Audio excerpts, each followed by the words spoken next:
Hi and welcome to my fourth and final video in my series of videos talking about sports for international development. Today I'll be talking about modernisation theory and dependency theory and relating them to sport. Firstly, what is modernisation theory? Modernisation theory is a theory by Walter Rostow which states that development in developing worlds can be attained through the following process of development. It can also be referred to as a development theory. The stages of modernisation theory are traditional economy, transition economy, take-off economy, drive to maturity, and mass consumption and consumerism. Rostow's theory looks something like this. Now I will take you through what each stage is.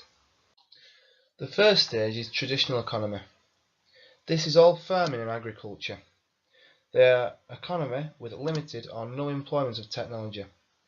An example of an economy is rural India, who still depend on farming. Despite being the lowest stage and having the least development, according to Wharton 2007, when he talks about farming in his book, Subsistence, Agriculture and Economic Development, there is still potential for output. The second stage is transition economy. One up from natural farming, this is the employment of technologies in agriculture such as tractors in order to produce and sell. It's a market-based economy. An example of a transition country is Poland. This is because according to Bartzak et al. 2008, they have contributed to fostering recreational values over time.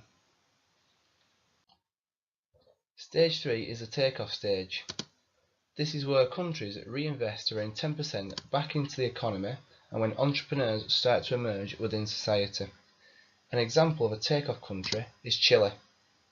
Chile's GDP rose from around 4,500 per capita in 1975 up to 20,000 in 2013, and in process poverty was reduced by 39%. It is in the last two stages where, according to Rostow, countries need significant investment in order to move from stage 2 and 3 to ensure development in the future, maybe from things such as a big sporting event. The next stage is drive to maturity. At this stage, the economy has an educated and healthy workforce in order to expand and develop. At this stage, there is investment in the education and health systems to ensure this. The growth is now self-sustaining. An example is South Africa. It is developing a world-class infrastructure including a modern transport network, widely available energy, and sophisticated telecommunications facilities. The commercial farm sector shed 140,000 jobs in an 11-year period between 1988 and 1998, a decline of around 20%.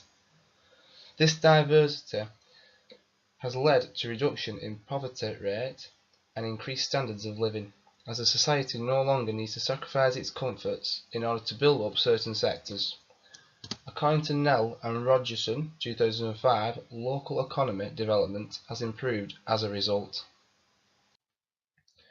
The final stage is mass consumption and consumerism.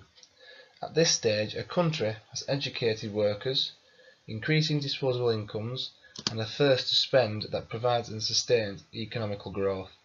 The education and health systems are also well invested within. An example of a country at this stage is us, Great Britain. According to Adams 2017, in The Guardian last year, 49% of people now go on to higher education in this country, supporting Rostow's final stage theory of having an educated workforce. So how has sport contributed to the development of countries through the stages of Rostow's modernisation theory? An example we mentioned before, South Africa, who have experienced development up to the take-off stage due to a major sporting event, the World Cup in 2010. Livermore 2009 mentions that major sporting events can contribute to development of countries.